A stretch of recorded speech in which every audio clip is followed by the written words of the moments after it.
राम राम जी। आत्मा मंथन में आपका स्वागत है। अब मैं आपको मूलांक 3 वालों के बारे में प्रेडिक्शन करके बताने वाली हूँ। आपके लिए जो स्प्रेड आया दिन अच्छा आता है तो आगे बढ़ जाओ, नेगेटिव आता है तो मैं मोटिवेट कर रही हूँ ना, आपको समझा रही हूँ ना किस तरह से उस दिन बचना है, किस तरह से अपने आप को मैनेज करना है और क्या चाहते हो।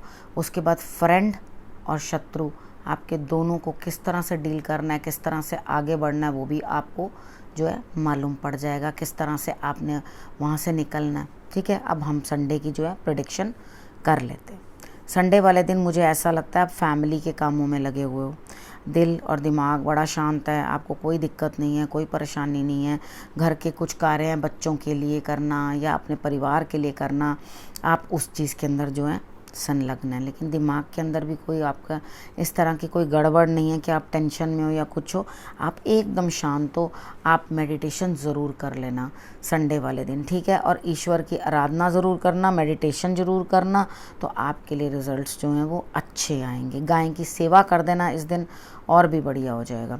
उसके बाद बात कर लेते हैं मंडे की। मंडे वाले दिन मुझे ऐसा लगता है कि आपको ना कुछ आइडिया नहीं आ रहा, अब आपके पास कुछ नॉलेज है या आपके पास कोई चीज़ है, आप उसको कहीं ना कहीं फिक्स करना चाहते हो, कहीं लगाना चाहते हो, यानी कि आप अपने लिए कुछ ना कुछ लाभ लेना चाहते हो। तो यहाँ आपके लिए जो है मन के अंदर कार्य को कैसे इम्प्लीमेंट करना है ना, वो समझ में नहीं आ रहा आपको। तो आपको ज़रूर कुछ ना कुछ अवेयरनेस मिलेगी अंदर से, अपने अंदर से ज्ञान आएगा आपको कि नहीं मुझे ऐसा नहीं, इस काम को ऐसे करना चाहिए, इसको इस तरह से नहीं, इसको इस तरह से करना चाहिए। तो आपके लिए जो है अपने आप ऑटोमेटिकली रिजल्ट्स बेटर आ जाएंगे। आपने संडे भी मेडिटेशन करनी है, आपने मंडे भी मेडिटेशन करनी है। मेडिटेशन छोड़ना नहीं, शंकर भगवान की आराधना छोड़नी नहीं, ठीक है। उसके बाद हम बात कर लेते हैं ट्यूसडे की। ट्यूसडे वाले दिन मुझे ऐसा लगता है कि आपके लिए यहाँ पर कुछ ना कुछ आपकी दोस्ती काम आती हुई दिखाई दे रही है।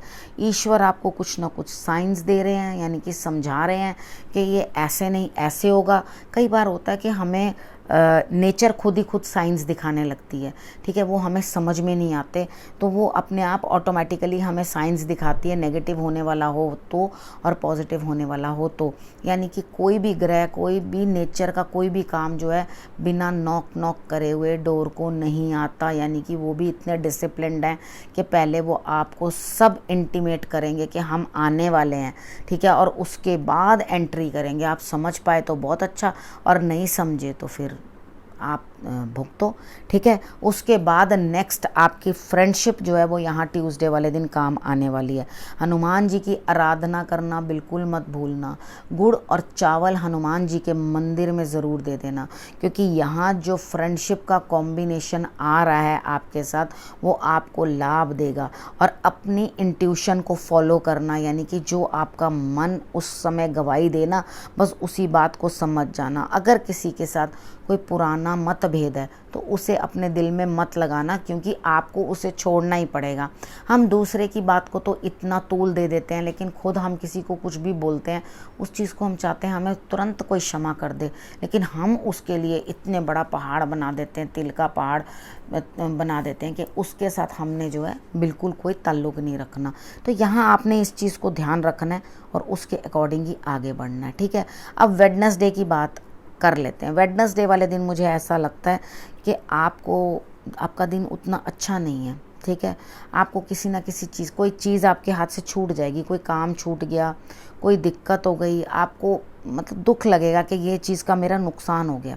उसके बाद चोट चपेट का भी आपको, या स्ट्रेस भी आपको किसी चीज़ का हो सकता है। तो थोड़ा सा ध्यान रखना कि इस दिन भी आपने जो है अपने आप को कंट्रोल करके रखना है, क्योंकि यहाँ पर जो है बुध की गड़बड़ दिखाई दे रही है। आपने सुबह सुबह उठते सारी, रात को ओवरनाइट जो है आप सोख करके रख लेना पहले मूंग की दाल, ठीक है, फिटकरी डाल के थोड़ी सी, और सुबह उठ के उसको जो है आप कबूतरों को डाल देना, ठीक है। आप पहला काम ये करना, लेकिन ओवरनाइट आपके पास जो है वो मूंग की दाल भीगी रहनी चाहिए। जो भी होने वाला है हनुमान जी के आगे आपने गुड़ और चना डाल देना है। जो भी होने वाला है वो आपको कम स्ट्रेस दे, उसके लिए मैंने आपको उपाय बता दिए। लेकिन वेडनेसडे का दिन मुझे इतना अच्छा दिखता नहीं है। आपके हाथ से कुछ ना कुछ स्लिप हो सकता है, लेकिन आप फिक्र ना करना कि ईश्वर आपकी झोली भर देंगे। एक हाथ से लेंगे तो दूसरी साइड से आपको दे देंगे, लेकिन आप जो है ना समझ नहीं पाओगे। एक वेडनेसडे का दिन जैसे तैसे निकाल लो, थर्सडे वाले दिन आपके लिए जो है अपने आप आपको कुदरत जो है मदद कर देगी। ठीक है, अगले नेक्स्ट डे जो है बेटर ही होने वाला है। कोई किसी चीज़ की दिक्कत नहीं होगी, कोई परेशानी नहीं होगी, और ईश्वर आपका साथ देते हुए थर्सडे वाले दिन दिखाई दे रहे हैं। कोई ना कोई स्पिरिचुअल जो होता है इंसान, उसके साथ आपने बातचीत करनी है। वो माँ भी हो सकती है, या जिसके साथ भी आपको बात करना कंफर्टेबल लगे उनके साथ आपने बात कर लेनी है, और उसके बाद जो है आपने अपना कार्य जो है आगे चलाना है। ठीक है, उसके बाद फ्राइडे की बात कर लेते हैं। फ्राइडे वाले दिन मुझे ऐसा लगता है कि आप जो हैं इमोशंस में स्टक हो रहे हैं, यानी कि वो दिन मुझे फिर आपके लिए दिक्कत दिखाई दे रहा है। यहाँ कुछ ना कुछ आपके जीवन साथी के संबंधित जो है आपको दिक्कत आ सकती है, या आपका मूड किसी ना किसी कारण से ख़राब हो जाएगा। यानी कि आपको कोई एक डिसीजन मिलेगा, उसको आप समय से पूर्ण नहीं कर पाओगे और वो आपके हाथ से निकल जाएगा। ठीक है, यहाँ आकर के आपका दिल जो है वो बहुत दुखी हो जाएगा। आपने करना क्या है, आपने आज के दिन कोई डिसीजन मिल गया ओके, नहीं तो अपने दिल को, और बहुत मौके आएंगे ज़िंदगी में कुछ करने पे, लेकिन यहाँ पे आपको अकेलापन और घुटन इस तरह से महसूस होगी। तो आप क्या करेंगे, बारिश आ रही हो अगर फ्राइडे वाले दिन, तो आप बारिश में बैठ के नहाना। ठीक है, बारिश में नहाना, मम्मी के साथ फ़ोन पे बात कर लेना, और उसके बाद अकेले रहने की कोशिश मत करना। और अगर अकेला रहना है तो अपने मंदिर में बैठना और भगवान के पास थोड़ी देर समय व्यतीत करना, उनसे बातें करना।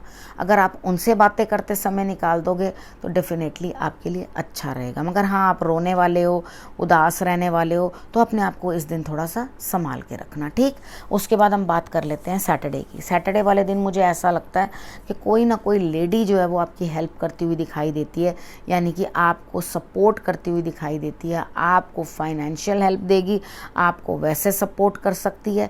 आपने महालक्ष्मी की आराधना करनी है, अनार चढ़ा सको, अनार के दाने, तो वो माँ लक्ष्मी को आप ज़रूर अर्पण कर देना। अगर वो अवेलेबल नहीं है तो रेड कलर का फ्लावर जो है वो आप माता रानी को अर्पण कर देना, रिजल्ट्स अच्छे रहेंगे। मेडिटेशन ज़रूर कर लेना। ठीक है, आपको वो लेडी जो है जो सैटरडे को मिलने वाली है, वो आपको एहसास करवाएगी कि हाँ, आपकी भी कोई इम्पोर्टेंस है, आप भी वैल्यूएबल हो, क्योंकि हर इंसान अपना अपना काम लेकर आता है। ईश्वर ने इस रंगमंच पे सबको फ्री में नहीं छोड़ दिया ऐसे ही कि जाओ जाओ जाओ कुछ करते रहो। सबके लिए कोई ना कोई एक काम निर्धारित है, और वो कार्य आपको जो है वो इम्पोर्टेंस वो लेडी आपको दिखाएगी। ठीक है, वो रास्ता दिखाएगी आपको, तो आपको ये चीज़ एहसास होगा कि हाँ, मेरा भी कोई कार्य है, यानी कि एक मोटिवेशन मिलेगी, एक हेल्प मिलेगी, जिसके कारण आप अपने आप को समझ पाओगे और आगे बढ़ोगे। सैटरडे तक की आपको मैंने प्रेडिक्शन बता दी है। अब आपने करना क्या है, आपने अपने परिवार का और अपना खूब अच्छे से ध्यान रखना है। अगले हफ्ते फिर से आपसे मिलती हूँ आके, तब तक के लिए नमस्कार।